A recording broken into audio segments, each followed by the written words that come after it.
Okay,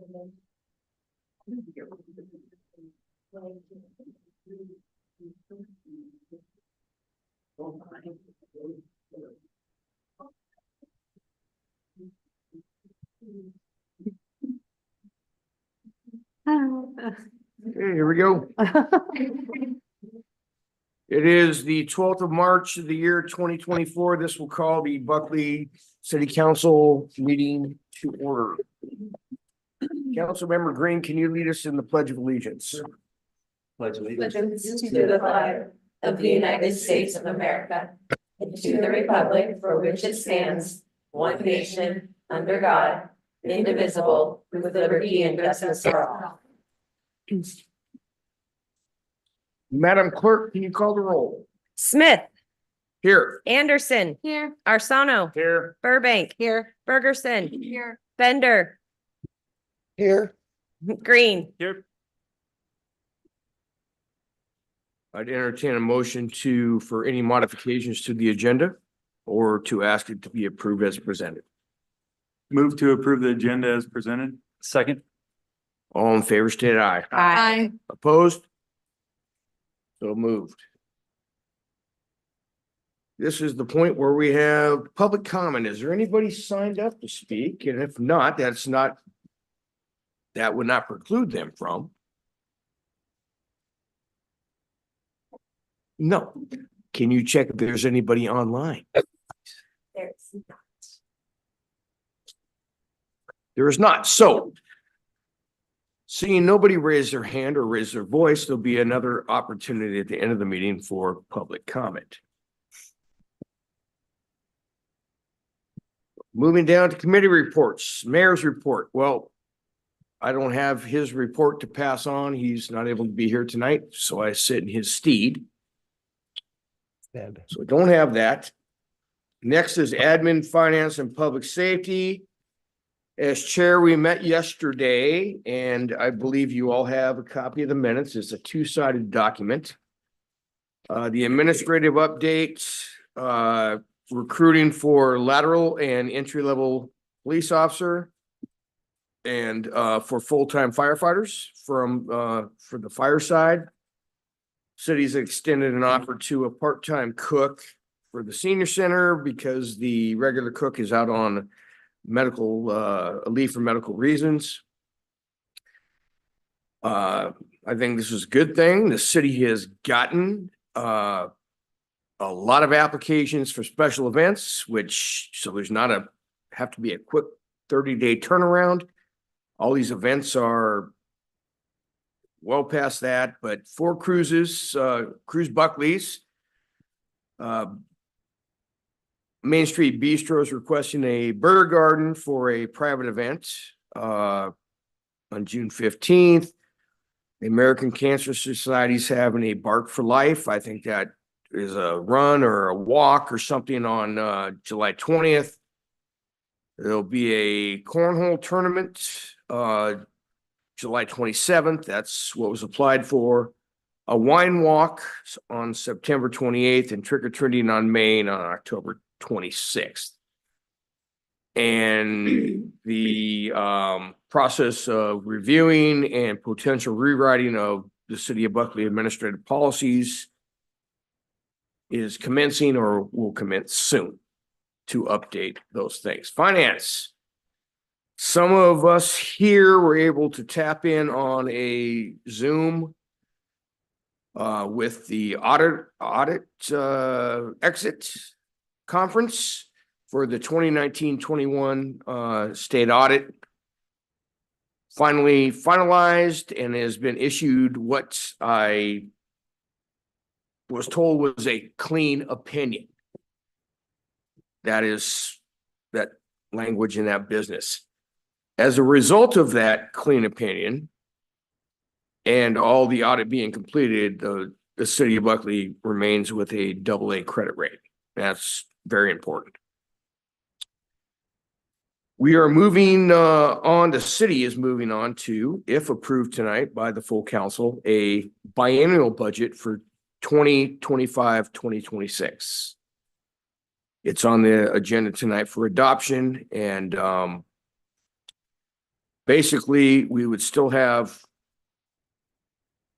updates annually and be able to adjust at the end of the year with a biannual budget. It just would not have to, we would not have to pass a budget every year. But the finances would be able to be looked at and to be adjusted along the way. LTAC, the lodging tax thing we've talked about a bunch of times. A committee has been created. Councilmember Burgesson is the chair, and they will meet for the first time in mid-April. Public safety, Assistant Chief Northam, his employment contract is being reviewed with an eye towards updating it to reflect his actual duties and responsibilities.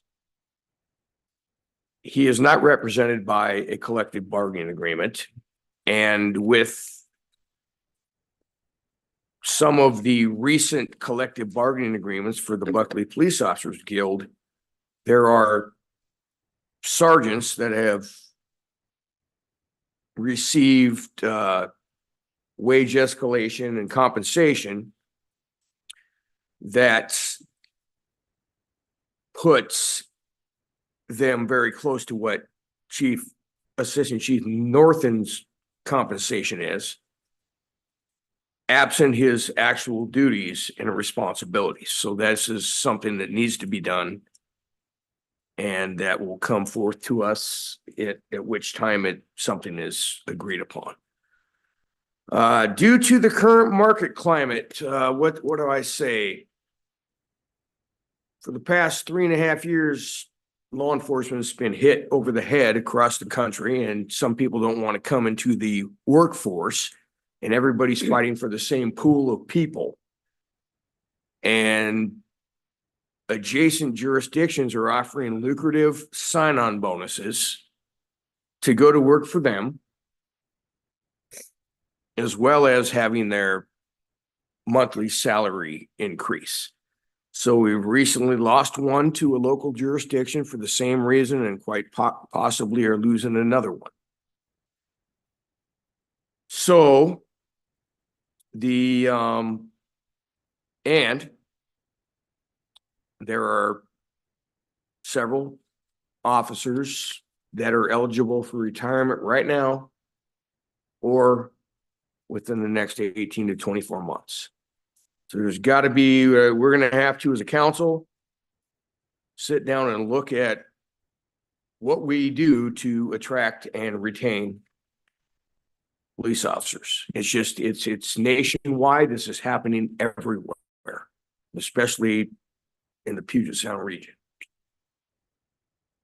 Body cameras, Chief Alfano is working with Axon, the company that supplies the body cameras, for a new contract going forward. And the kind of cool thing that happens is the newest products interface with Taser, which was a less lethal option, a less lethal tool that the officers have. And so when they pull out their Taser, it automatically turns on their body camera, which is a beautiful thing. It eliminates having to do two steps. So that's being worked on. Going over to the fire department, Chief Scoggins working on the details of from his purview of a potential EMS levy lid lift coming forward.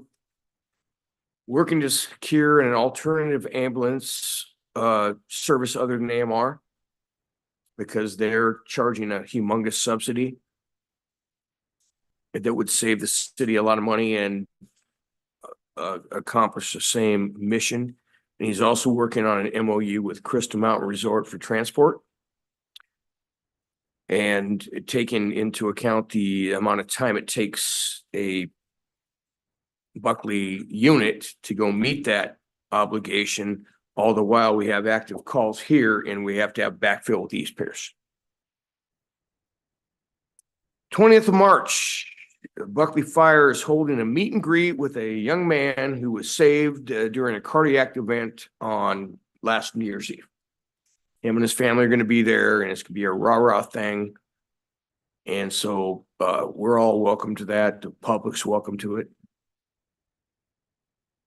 Court, municipal court is awaiting all of the laws that were passed, and the legislative session just ended a couple days ago. So all of the legislation coming out of that, they're gonna have to bring under review to see if that changes any of their operations or how they have to process things. And finally, your office is right across the hallway coming into the multipurpose building. Their remodel of that is 95% complete, and they're very happy with how it's going to be able to work for them.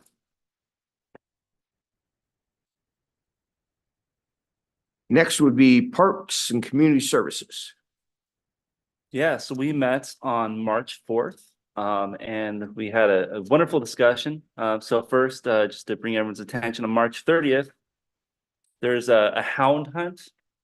So if you have dogs that want to do Easter egg hunts, there you go, hound hunt. On the back here, you have an amazing egg race. This one's for humans. So it's the same day. So if you have dogs and little humans, I mean, this is your day. So check it out. See here, we reviewed the event application. There's a new draft of an updated form and a new processes, new fees. Citizen Advisory Committee or Commission is looking at this and providing feedback, mainly if the fees are like adequate or too much. I do want to note that the fees that are on the form really just go to pay the staff to be there. But so we'll hear from their feedback pretty soon. And then the last thing we talked about is Miller Park, timelines, different grant options. And I believe Director Snodgrass is going to give us a good presentation today, so I won't steal your thunder. Yeah, so that's the report. We meet again on June 3rd. So March 30th again, hound hunt, amazing egg race. Check it out. It's be fun. Any questions for Councilmember Green? Thank you very much. And it appears as though we're now down to council member comments and good of the order. Anybody, Councilmember Green, please. I should just kept talking. So PCRC, this one's not as fun. Not as fun at all. So we met on February 15th, and I apologize, I wasn't here the last council meeting to give the spiel. So the main substantive topic that we had, well, the other one was fun too, but so it was about UGAs. And so if you recall, we talked about our UGA in the past, and the county was looking at potentially putting that in their comp plan. But the rules in the state and Vision 2050 don't really give us a path to achieve that. So our UGA was paused. I think it's temporary for the time being until we can have more conversation around Vision 2050 and how it's not working for small cities. And there's also another path we could look at, which is through this thing called UGA banking. I don't know how to describe it, like these UGA, I don't know, metrics go into this, invisible bank somewhere, and you can draw from that and get a UGA. One good thing that came from this meeting was that they looked at UGAs across the county, and there's all these little pockets of areas that are allocated as UGAs that they're just unneeded. And so we voted to get rid of those and put those UGA metrics back into this bank. So for right now, there's a bigger bank than there was before. Having said that, the GMCC wants to look at the banking process, and they have an eye to bring that in alignment with Vision 2050, which kind of puts us back to square one. So we really need to have that conversation with the county and with the PSRC about Vision 2050 and making sure that we can get that to work for us. But there is, for right now, this alternative path at UGA through the UGA bank. So more conversation to come from that. The other thing we did at the PCRC meeting, which was fun, was we passed our work program for 2024. There's a lot of good stuff in there. Next week, sorry, it's already March already. We're having Small City Day. And so that's a time where the small cities or those cities who don't think they're big, like anyone but Tacoma, can bring their topics of conversation to the PCRC. We can talk about, what's working, what's not working for small cities and get some ideas off each other. So if you have any ideas and any things that you would like me to bring up next week, please shoot me an email or give me a call, and be happy to present that PCRC. And that's the report. Thank you. Thanks. Any other council comments or go to the order? Seeing none, we will move to the consent agenda. The only item on tonight's consent agenda is claims and payroll. Move to approve the consent agenda. Second. All in favor, state aye. Aye. Oppose. Motion carries. Thank you very much. Moving into the regular agenda, this would be It'll be ordinance number 05-24, establishing a biennial budget process. Move to approve ordinance number 05-24, establishing a biennial budget process. Second. Thank you, council. Director Hines is available to answer any questions. If you had any, we touched on this at admin and finance yesterday in public safety. Many questions for Director Hines? Any discussion amongst ourselves? Councilmember Bender. Oh, I'm sorry. Yes, thank you. Councilmember Bender, can you hear us? She's muted. I just asked her to unmute. Yep, there we go. Yes, I can. Thank you. Any questions or comments? Director Hines is here for questions. Any comments? No, everything's fine. Thank you very much. Madam Clerk, would you call the roll? Smith, Aye. Anderson, Yes. Arcano, Yes. Burbank, Yes. Ferguson, Yes. Bender, Yes, Green. Aye. Motion carries. Moving on to staff reports, something that has been in the pipe for a minute or two. Miller Park, and we have Director Snodgrass here. I'm very sorry. Snodgrass. And she's going to give us an overview of the update of what's going on. Thank you. Yeah, good evening, council. I want to start in front of you tonight. I put together some visuals and a little bit of information we also shared in our committee on the park and where we're at in the program. I'm here today. We've been talking for the last year. We went in and did the full recreation and parks plan. We are now at the grant application time. And you guys set the goal of having the funding laid out for this park by 2025, and that's what we're here to start doing and move forward. I want to be really honest with you guys.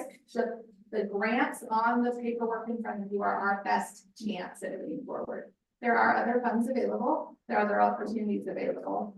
However, we are not qualifying and scoring well in the demographic information of median household incomes, diversity, and other things they look at. We saw those results when we applied for the long-term maintenance coverage grant with RCO last year, as well as when we sat down and did a full analysis with CDBG.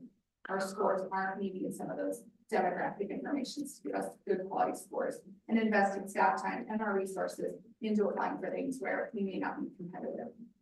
So this is our best chance of funding that I'm bringing forth with you tonight.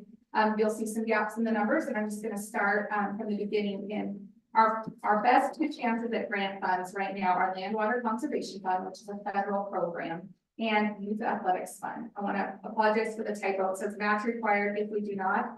The if we do not is if we had a project in athletics funds that was over 350,000. This is under, so we can't use it as match. Okay. Those are our two best chances for grant funds. Those two at those amounts live on islands separate from each other, so they can't match each other, which you'll see in the example graphic below that Brandon requested visuals to help us Yes. through this process. So here you go. Thank you. City funds right now, you'll see where we are. We have our current balances in those accounts of 035 and 307, and then are projected by 2025. Why 2025? If you turn to your second page, you'll see kind of how long it takes for the grant process to go, broken down by the work up there. We wouldn't be finalizing agreement with the national parks or with the state for either of these programs until June and July of next year, 2025. So those matching funds that we need, we don't need to have until then. Looking at the bottom line, you'll see in the pink box, city funds needed to build this park at this budget line, which is a quality park. This isn't the highest we could go. This is doubling up. by any means, it is a middle of the road quality park where we're proud of it. It's something for us to know that we did great for our citizens, but it's also not building things we don't need. We're going higher than we need to and really starting that. We could build the same park for $4 million if we want, or we could just put a grass field there for $750. There's a huge, huge gap. 225 is kind of that sweet spot in the middle of putting in a quality accessible playground that meets the needs that we heard in our park surveys, puts in some athletic features of the tennis court, grass volleyball, and also provides walking paths that are paved and accessible for all age use, puts in a bathroom and picnic shelters, which picnic shelters may seem silly. It is requested constantly. I think both City Hall and myself would say that is something people call, where can I have a picnic? Where can I have a barbecue that has a covered spot in our community? Right now, we don't have anywhere, and this provides that. So the gap, we look at that city funds of 1.15 from city funds to create this match plan of both the YF and the Land Water Conservation Fund. You could see from our bottom line in our city funds in that bottom green bar, there's about a $250,000 gap right now. We would be asking you guys and working to bring that gap to a close over the next 18 months through the first one. COFA would change the whole outlook of this. We applied for this grant today. It was kind of a low bar to get our foot in the door to see if we can qualify and be considered. Crossing our fingers we can, but realistically, depending on what competition comes in, again, this demographic information is gonna hurt us. Private contributors, this is our gifts and our enhancements.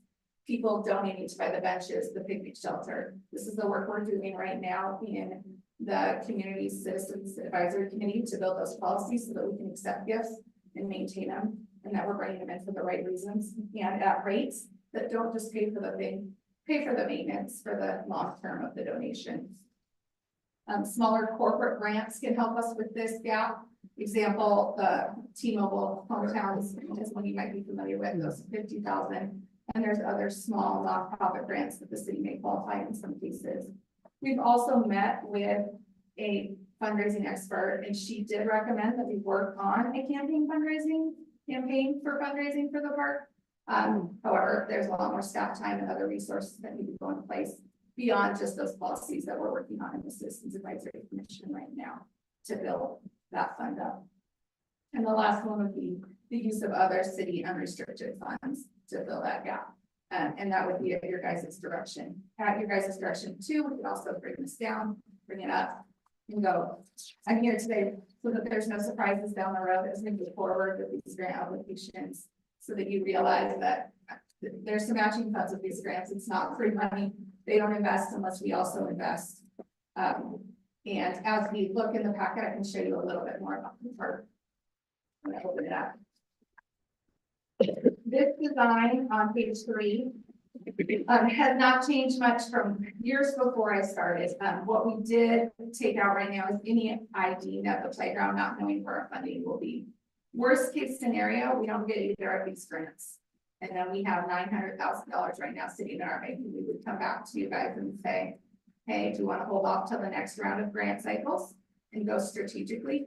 Or do we phase in the project little by little? And that's why we kept the playground. Like, we don't want to spend time and money designing a playground where we don't know how much we have to spend on it yet. You'll see the playground is blank. We have the large picnic shelter, big entrance patio, the tennis court, which also shows that it could fit 4 pickleball courts if we wanted to. Having it multi-use scores us a little bit better for grants. That's not exclusive use to one sport. We have an area for grass volleyball, and then the walking paths, bench, smaller picnic area, and public restrooms. Balboa Street is not included in any of these figures for developing the park, as we're already working towards that. Yeah.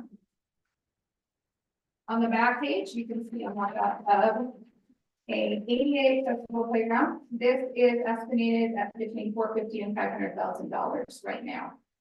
With the federal funding grant program, we do use American Made Steel, so there's a little bit more of a price increase on that to be aware of. Can't go bottom line. We go American Made on it. So this has a mixed use of the pour and play for accessibility with the wood chips. to help accessibility, but also help the pocketbook, because just the service seen on this playground is maybe not. Again, design's not finalized, just gives you an idea of what $450,000 playground. I'm open for questions. Courtney, if you have other stuff to add, or you guys take the conversation out. Councilmember Green, please. For the campaign fundraising, would you envision that to be in-house, like you do it, or contract it out somebody, or what does that look like? It could go both ways. We would be limited as a city government, how much we could actually campaign and take fundraising. Working with a partnering nonprofit would be the first recommendation, that would be set forth, like a Friends of Parks type of program that you see in other cities. Metro Parks Tacoma has a very large one that helps them promote and get those campaign funds in. Thank you. Other questions and comments? I'd really like to treat this like, we have Director Snodgrass here right now. Let's really, if we have stuff, let's really ask. Councilmember Burbank. So bottom line, what is the amount that we would need to come up with? Yes. Sorry, It's, you're 100% right. It's 250,000 okay, or around there. around So you're 250 short that we're short. currently to do both of those grant programs. And so there's a chance that our projections come in higher because we do have 18 months, Right, but these are very conservative numbers that we feel safe presenting. but we need to figure out where the money's gonna come from, because there's no point in having you go through the work of applying for grants if we can't match the funds. Exactly. So when you put in here use of other city unrestricted funds, what are we referring to? Are we referring to cumulative reserve? That would be one of them. Yes. Okay. So I know we talked about, actually, I brought up at our admin, finance, public safety ideas in terms of using cumulative reserve for things, since our cumulative reserve is very, very healthy. But that also brings us back to the comment that I had made about, we don't have a threshold, like other cities have a threshold that they have to keep a certain amount, and we don't have that. Like I was doing some research on certain cities that have like a minimum threshold of like 10% for water, 10% for their general cumulative reserve, things like that. So I guess can anybody help me understand, since I've only been on council for one other term, when the cumulative reserve, when we first built up the money, what was the thinking behind what it should be used for or what it should not? Was anybody around when that? No, I am the longest tenured council member we have at this point, and it's only been 6 years. I believe that there are people in this audience that may know that, but I know it was from the sale of the gas utility. Right. And then it's the goal of the council, nobody here knows, and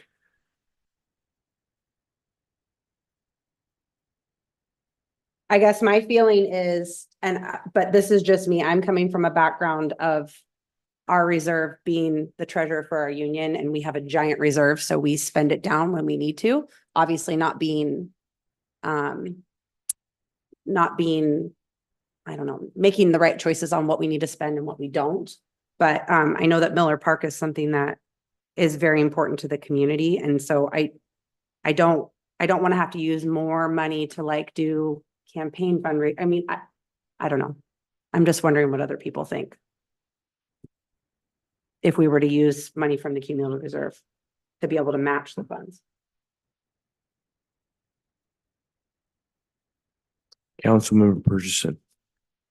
Considering that the Miller Park project has been kind of on hold for years and years and years, I would not be opposed to using some of the cumulative funds, but if maybe we should figure out what a threshold should be for us. And I know that, some of the bigger towns, they have 10% or whatever. But because we don't have as much money coming in as some of the bigger towns, we may want to have ours higher than what the norm is.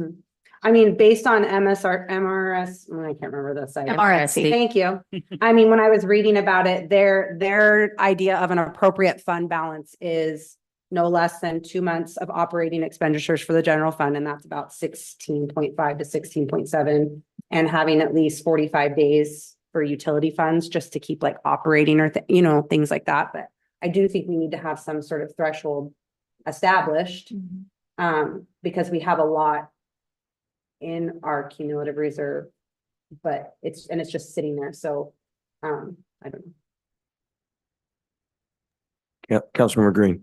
I wouldn't like outright say no to using the cumulative reserve, but I want to be cautious with it just because, I mean, we got most of that was from gas, then, that's gone.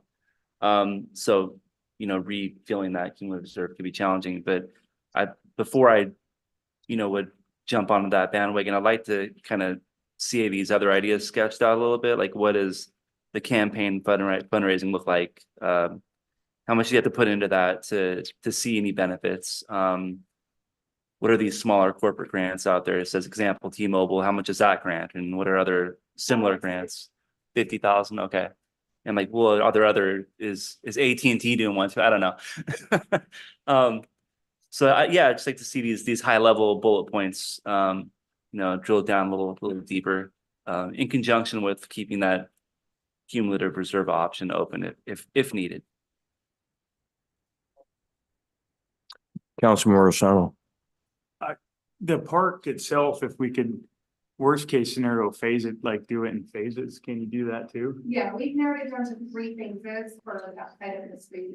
So we have the plan for it, the athletics phase, the playground and picnic shelter phase, and then the larger kind of yard or grass and trail phase. You could phase it. We are looking at other costs being higher if we do that in terms of mobilization and crews and having them on top of each other, right? If, for example, we were only to get the YAF grant, we could do just that project, see it through, match it with the funds we have, and then build the picnic table or build the park part when we have enough funds to go forth with that, then build this and then do the development. 100% fit. My only concern, and I'm not against the whole cumulative reserve, but when you look at the shape our police department, fire department in it right now, not that they're bad, but the staff leveling, what we're trying to keep is the most priority, I would think, and then the parks would be, no offense, I'm not downgrading you, I think you do a great job, I'm just meaning that they're down, that would be like the next level, so I'd be cautious of taking too much money out of cumulative reserve in case of emergency, and then utility side, if we have a huge catastrophe on the water line, all of a sudden we got to come up with 700,000-800,000. And I know we got money. I'm just saying I really would like to look into it before we just grab that out of there. But I support it. And that was one of my biggest things when we got on the council, was wanting to finish Miller Park. So that's just my 2 cents. If we phased it in though, would that change? Would the cost of anything could it potentially go up by Yes. phasing it instead of just doing it all at? I would say it would go up. You're better off than, Confidently say it would go up. It should. Well, if we can do it in one project, the least amount of costs. So then if we did get those grants and we had to match, so the land water conservation, and we had to match it, when would we be obligated to match it by? End of June of next year, we would have to. Okay. Possibly into July. Okay. Next year. And when we look at grants like T-Mobile, for example, they have 12 months where you use the funds. So going after those grants right now for a lot of those corporate grants or those nonprofit, the turnover is way faster than federal and state grants.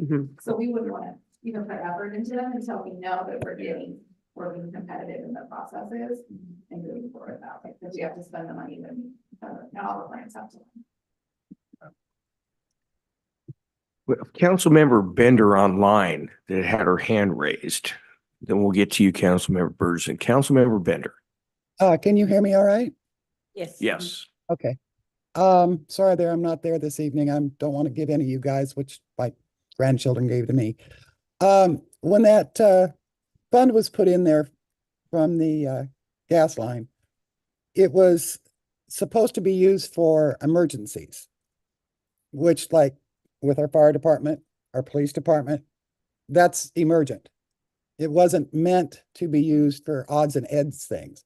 Not that I don't want to see Miller Park finished, but if we start picking at it, pretty soon there won't be anything in there. And that's what it's for. If there's a major emergency in the city that something has to be fixed, that's different. But actually, that's what it was put in there for and what it was, how it's supposed to be used. So that's all I have to say. Thank you for that. Councilmember Burgess. So the grants that you have listed on here, the Land Water Conservation Fund and the Youth Athletic Fund. If we get those grants, how long do we have to use them? Is there a time limit? It's a number of years we will be contracted on to the timetable from both the National Park Service and that, but those scopes can change as materials. I think some of those projects take 6 to 8 years, even I know that they spread it Okay. out. So there's some times, but we will have to contract till we show that we have the matching funds before we agree. Okay. Councilmember Burbank. So I guess my wondering is, Councilmember Bender said that when we sold the gap, like when we sold that and it was meant to be used for emergency funds, where does it state that the council agreed that it was meant just for emergency? Because I couldn't find anything that said like that we did some sort of ordinance, like we like adopted official anything that says just emergency, because there's 5 different types of common reserves. I mean, there, emergency reserves is one, rainy day fund is another. What's a rainy day fund? A rainy day fund to you could mean something different than a rainy day fund to me. So, and I do agree, right? Our public safety has to come first. That's what I had suggested at admin finances, if we need to use some of that money to offer something to get people to come, right? But I'm just wondering, is there anything do we have anything official that says what our cumulative reserve, the intent in writing? Nothing that I'm aware of. Okay. Sorry. Councilmember Arcano. So we should probably look into adopting something, right? Certainly. Or what do you think? Yes, we'll bring something back. We do need financial policies and we're in the process right now of drafting those. And one of those will be a reserve policy. And that's something that we'd like to see approved as part of the biennium, especially if we're looking to use some of the reserve dollars in the biennium. Right now, our reserve is, I think, at 68% of our general operating expenses, and that doesn't include the reserves that we have in all of the utility funds. So all of the utility funds have their own separate reserves. We can bring a breakdown of that to a future meeting. To recap, Erin earlier mentioned that her the worst case scenario from one perspective is that we don't receive any grant dollars. From my perspective, our worst case scenario is that we receive both grants and we don't have the funds clearly outlined, and then we have to give or deny a grant or give the grant money back. What I'm hearing though is that there is a desire or a willingness to potentially use cumulative reserve if it comes to that. We don't want to put ourselves in a position of getting a federal competitive grant award and then saying no and losing eligibility in the future. So as long as there's a general head nod that that's okay, we are going to move forward down this path of applying for the 1 million from land water conservation and the 225,000 from youth athletic funding. And then as part of the biennium, we will structure how we'll be able to do that match. And hopefully we find some other sources of revenue. We don't have to use as much or any of the cumulative reserve for the project. So we'll still try to do some campaign fundraising. I think we'll explore all of these options. And then within that conversation, can we talk about the threshold too? Because I feel like Councilmember Burbank did good research and brings up a really good point. We should Definitely. consider that. Yes, And thank you. We and appreciate all those. kind of comments. like what you said, like different perspectives, her worst case versus your worst case. I mean, we have emergencies happening with public safety, but also the community, I mean, kids off the streets at a park that they can go play at is also kind of an emergency. Like we need better parks here. So I feel like if we compare, yes, that's emergent, but what are we also willing to build for our kids? So it's a safer place for them to go have activities to do so they aren't causing problems in our city. So that's all I would weigh in. Councilmember Arcano. Back on the park, so if we do something like that, can we do the no camping ordinance or whatever, so we don't get squatters in there? Yes, a draft is forthcoming. It's already, it's in the works. Thank you. Mhm. Any other questions for Director Snodgrass? Thank you very much. Thanks. Thank you for the visuals. It's for the roadmap. Love it. Love it. City Administrator update. I'd like to start by thanking Representative Robertson again, as well as our many community partners. We were awarded the 250,000 legislative ask allocation for the 410 study. So with that, that in combination with the 250,000 from the Safe Streets for All grant, we are positioned to be able to finish that corridor improvement study by the end of next year, which will put us in a really good position to start applying for construction funding in the following biennium after the next biennium. Next, City Hall, we had the hearing examiner public hearing for that today. It went well. The project was approved. Next step, we expect to have building permits applied for by the end of the week, and we are still on track to have the project out to bid early to mid-April. And that's all for me. Thank you. Okay, I guess I stated earlier I didn't have a mayor's report, but because he's not here and I am the mayor pro tem, and what I want to point to is something very positive in the community that just happened. Partnership between the city and the school district. There is a beacon flashing and a crosswalk on Park Avenue right around 3rd-ish, 4th. So when the bus comes, you got parents on both sides. We finally have something to alert the folks that need to be alerted. And that's a very positive thing, and I'm very glad that that's done. Council or public comments. This is the second time here we had anybody from the public. Is there anybody online? No. See a smattering of citizens. Nothing? Okay, well, given that it is 6:41 on the 12th of March of 2024, this will conclude the Buckley City Council meeting. Nope, we need a Motion motion. to adjourn. Oh, Legally, you don't have. to. leave back up. okay. Nope, I take that back. I would entertain a motion to adjourn. Motion to adjourn. Second, All in favor state. Aye. Oppose. motion Motion carried. carried. I always do study sessions where you don't have to. The rate.